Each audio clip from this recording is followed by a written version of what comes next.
आज गोपिकाओं पर प्रभु ने कल्याण, आज कृपा की, रास हुआ, लेकिन गोपिकाओं को अभिमान हो गया। प्रभु अंतर्ध्यान हुए और अंतर्ध्यान हुए। कहते हैं अभिमान जीवन में आता है तो भगवान से दूरियां करा देता है। मान और अभिमान में बहुत अंतर है, स्वाभिमान में भी बहुत अंतर है। कभी कभी लोग अभिमान को ही स्वाभिमान बनाकर बैठे रहते हैं। अभिमान वो है कि लोग मेरा वाहवाही कहें, मुझे सम्मानित करें, लेकिन स्वाभिमान वो है कि मुझे सम्मान नहीं चाहिए लेकिन मेरा कहीं किसी वजह से अपमान ना हो जाए। इसे कहते स्वाभिमान। और अभिमान क्या है? अभिमान, अगर किसी ने मेरा सम्मान नहीं किया तो ये होते कौन है? मेरा सम्मान ना करने वाले में इतना प्रतिष्ठित व्यक्ति, इसे कहते हैं अभिमान। लेकिन स्वाभिमानी को सम्मान नहीं चाहिए लेकिन कोई मेरा अपमान ना कर दे समाज के आगे, इस बात का उसे डर रहता है। उस डर के लिए कहते हैं अपने स्वाभिमान को ठेस ना पहुंचे, वो ऐसे कृत्य नहीं करता, बड़ा सजग रहता है, उसे कहते हैं स्वाभिमान। एक होता है मान। मान कहते हैं किसी अपने पर, किसी वजह को लेकर, प्रेम को लेकर एक तकरार पैदा हो जाए, उसे कहते हैं मान। जैसे दो मित्र आपस में, बहुत पुराने मित्रों, बड़ी पक्की यारी हो और कोई छोटी मोटी लड़ाई झगड़े हो जाए उनके बीच में, अचानक वो मित्र कहीं मिल जाए तो वो उनका लड़ाई झगड़ा भूल जाए और प्रेम में दोनों गले लगे और अचानक से वो बात याद आ जाए, अरे रे भैया तुमने उस दिन ऐसा कहा था। तो वो जो छोटा हल्का सा गुस्सा है ना, वो होता है मान, यानी अपने से थोड़ा सा हल्का सा गुस्सा कर लेना, मान कर लेना, और वो अधिकार केवल अपने पे ही हो सकता है।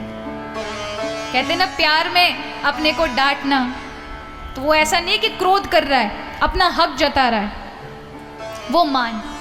लेकिन इन गोपिकाओं को हो गया अभिमान, और जब अभिमान आता है तो भगवान पर दृष्टि नहीं जाती, संसार पर दृष्टि जाती है।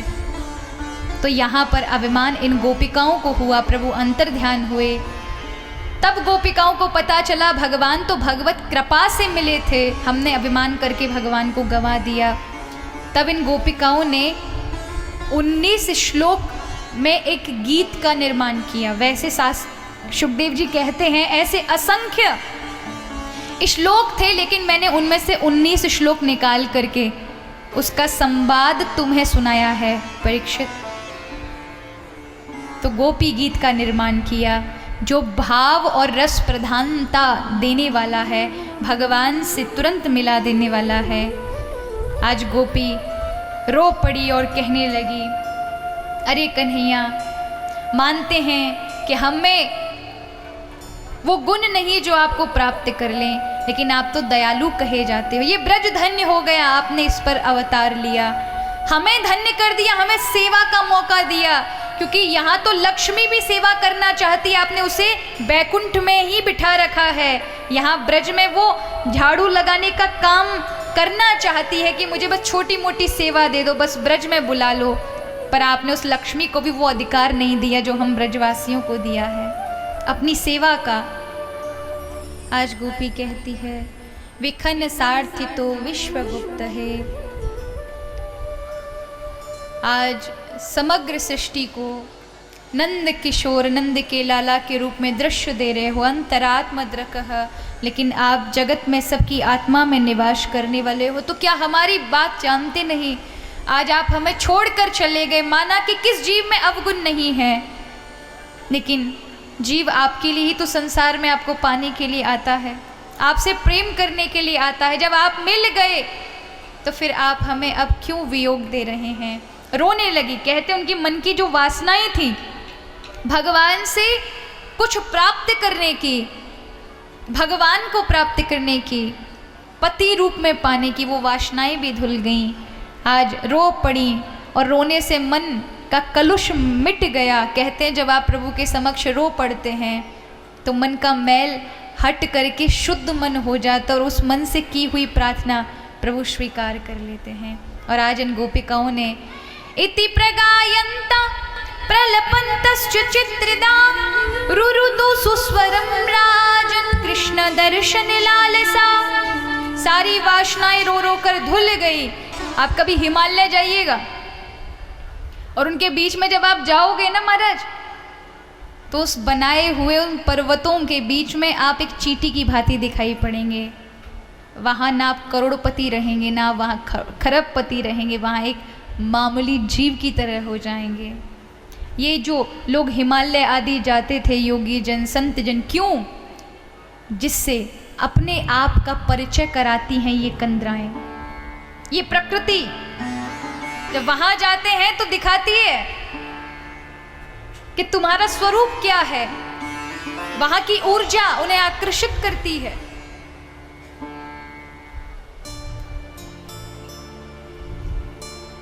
तो आपकी लायकात क्या, अगर देखा जाए इतनी समग्र सृष्टि में, इतनी बड़ी सृष्टि की पृथ्वी पर, इतने ग्रहों के बीच में एक पृथ्वी ग्रह के अंदर भी इतने सारे देश, उन देशों में भी अलग अलग देशों के नाम, उसी में अपना एक भारत देश, उसमें भी अलग अलग राज्य, फिर राज्यों में भी अलग अलग शहर, शहरों में भी अलग अलग गांव, और वहीं कोई शहर पर बैठा हुआ एक आदमी एक छोटे से कोने पर एक अपना सा मकान लेकर के और उसके सोफे पर चाय की चुस्की मारकर कहे कि नहीं मैं बहुत बड़ा हूँ, मैं ही सब कुछ हूँ। तो भगवान भी हंस रहे होंगे, इतनी समग्र सृष्टि में भैया तुम एक मच्छर क्या भी नहीं रखते। हम बड़ा अभिमान होता है अपने शरीर पर कि अगर हम वहां नहीं जाएंगे तो देखते हैं काम कैसे चलेगा। अरे याद रखो महाराज, ये सृष्टि यही आपके जैसे न जाने कितनों ने ऐसा सोचा था, सब काल के गाल में गए, नामो निशान मिट गया। लेकिन आज तक किसी का कोई काम नहीं रुका, यहाँ पर रुका, सृष्टि रुक गई, चल रही है यथावत। लेकिन अभिमान अज्ञानता के कारण आता है, और अभिमान के कारण भगवान नहीं दिखाई देते, प्रभु होते वही हैं।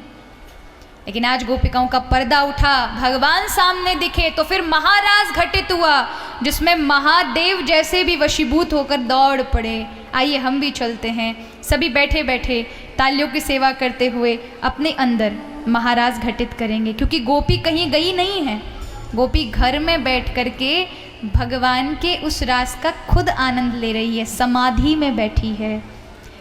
और आपको पता है, कभी आपने विचार किया महारास में केवल कौन से देवता आ पाए? कौन आया था? एक दिन वो भोले भंडारी बन के ब्रज की नारी रास में आ गए हैं। केवल महादेव को आने का मौका मिला, बाकी किसी देवता को नहीं मिला। महादेव ही क्यों आए?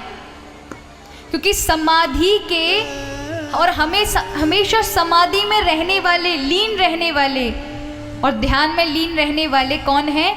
महादेव हैं। और रास क्या है? रास समाधि तक पहुंचने का एक उपासना है। ये गोपिकाएं अपने घर में बैठकर उस रास का अपने भीतर देख रही हैं।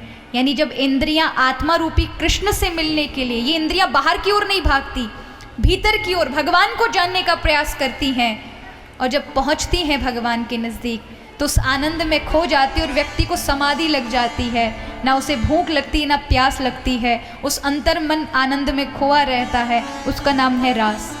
और ये समाधि केवल भगवान शिव को लगती है और अखंड लगती है, इसलिए महादेव की एंट्री है, बाकी किसी की नहीं है महाराज।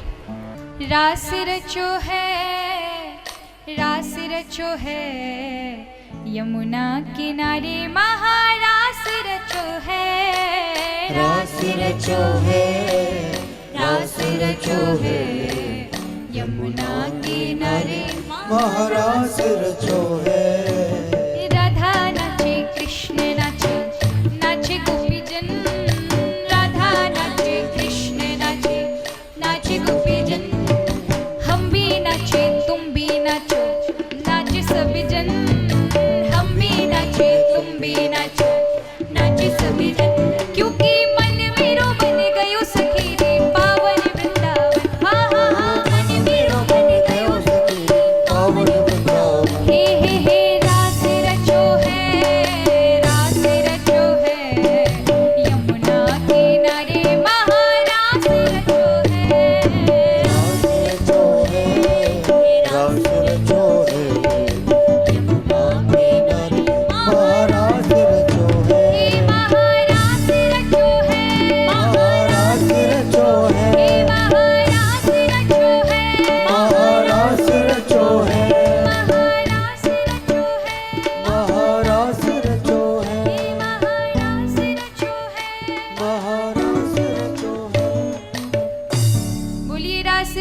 सरकार की विक्रीडितं व्रजवधूभिरिदं च विष्णु श्रद्धान्वितो अनुसृण्यादत वर्णयेद्यः भक्तिं परां भगवती प्रतिलव्य कामं हृद्रोगमाश्वपहिनोत्यचरेण धीरः।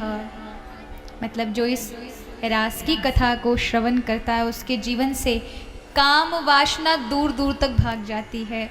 और हमारी वही बुद्धि ने भगवान के रास को काम की लीला समझ लिया, बल्कि अपनी बुद्धि से उस लीला को भी अशुद्ध जैसा कर दिया।